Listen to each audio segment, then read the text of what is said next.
ఒక టైగర్ పై షార్ట్ గా చెప్తాను చూడమ్మా.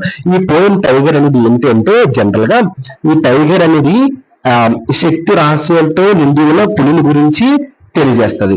దీని యొక్క బ్యూటీ, దీని యొక్క శక్తి ఈ యొక్క పోయిట్ చాలా ఆశ్చర్యం కలిగిస్తుంది.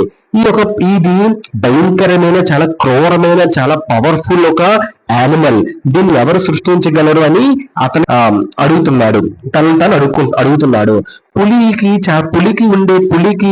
చాలా బర్నింగ్ వేసి ఉంటాయి, మండే కళ్ళు ఉంటాయి, చాలా శక్తివంతమైన శరీరం ఉంటుంది, ఫైర్ ఐస్ ఉంటాయి, చాలా పవర్ఫుల్ స్ట్రైట్స్ ఉంటాయి. సో బైట్ ఫోర్స్ ఎక్కువ, పళ్ళ పవర్, టీత్ ఒక పవర్ ఎక్కువ. దాన్ని తయారు చేయడానికి వాడిన శక్తివంతమైన పరికరాలు ఏంటి, ఎలాంటి శక్తివంతమైన పరికరాలు వాడితే ఒక పులి తయారైంది అనే థింగ్స్ అన్ని కూడా ఈ ఒక రైటర్ మైండ్ లో ఉన్నది. సో అది అతి భయంకరమైన ప్రాణి అసలు ఎలా జన్మించిందని ఈ యొక్క విలియం బ్లేక్ అనే పోయిట్ చాలా ఆశ్చర్యపోవడం అనేది జరిగింది.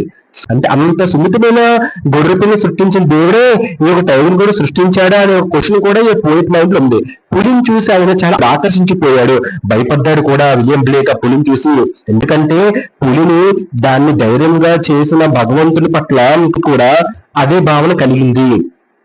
సో అని చెప్తున్నాడు. సో ఈ పద్యం యొక్క మెయిన్ టోన్ ఏంటంటే చాలా తీవ్రత, ఉత్సుకత కలిగి ఆశ్చర్యాన్ని ఎక్కువగా నింపుతుంది ఈ యొక్క పోయం. ఓకేనమ్మా, డన్.